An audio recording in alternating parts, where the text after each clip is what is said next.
अलग अलग जंजीरें तोड़कर अब एक नया इतिहास बुनना है।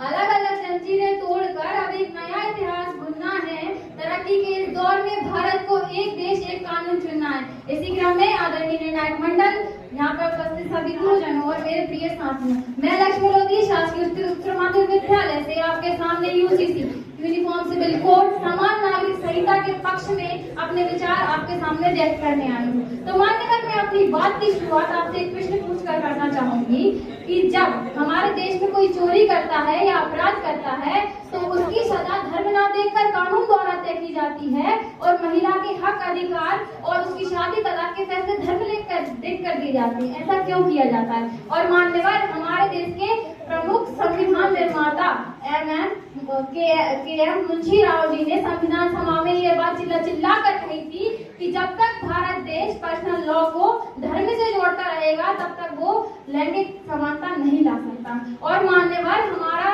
जब संविधान बन रहा था आज से 75 वर्ष पहले, तो हमारे देश के संविधान निर्माताओं ने अनुच्छेद 44 में एक सपना देखा था, एक ऐसे भारत का सपना जहां भारत के हर नागरिक को एक निगाह से देखा जाएगा। मान्यवर, शादी, तलाक, संपत्ति और उत्तराधिकार जैसे निजी मामलों को धर्म के रूप में फैसले ना लेकर उन्हें एक कानून के रूप में फैसला लेना ही यूसीसी है। मान्यवर, मैं अपने विरोधी पक्ष की एक बात कहना चाहूंगी कि वो ये कहते हैं कि यूसीसी लाने से धार्मिकता में उल्लंघन होगा और आदिवासियों के अधिकारों का हनन होगा और विविधता का उल्लंघन होगा।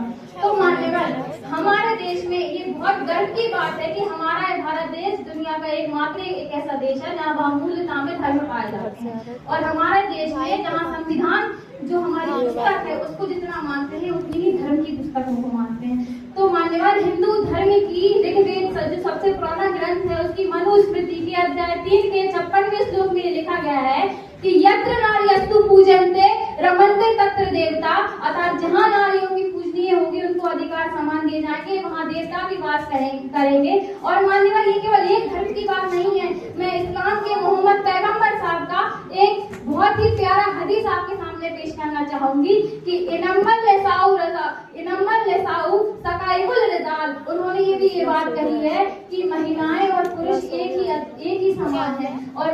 और मान्यवर, सिख धर्म के गुरु नानक देव जी ने गुरु ग्रंथ साहिब में ये बात डंके की चोट पर ये कही थी कि सो क्या मदा आखिए जित जन्मे राजान, मतलब उस नारी को कम या उसके अधिकार कम क्यों किए जाते हैं जिसके गर्भ से महान पुरुष और राजाओं ने जन्म लिया है। और मान्यवर, केवल ये 3 धर्मों की बात नहीं है, हमारे ईसाई धर्म में भी एक बात कही है कि strength and dignity are her strength, are her clothing and she loves at her the time and there is no male and female, there is all one of all, मतलब यहाँ पे महिला और पुरुष सभी समान हैं। और रही बात विविधता की, तो मान्यवर, हमारे देश में विविधता पहनावे की है, भाषा की है और खान पान की है।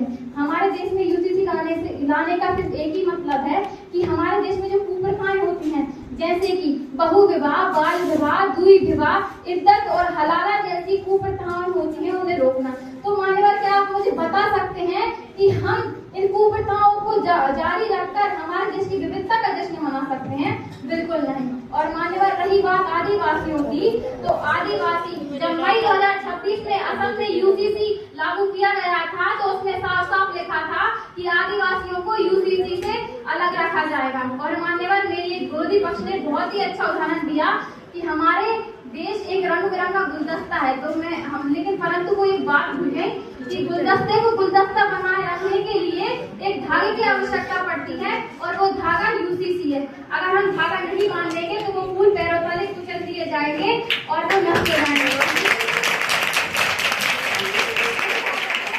तो यूसीसी वही धागा है जो बांधे रखता है और बचाए रखता है। इसी के साथ मैं अपनी वाणी को विराम देती हूँ। धन्यवाद।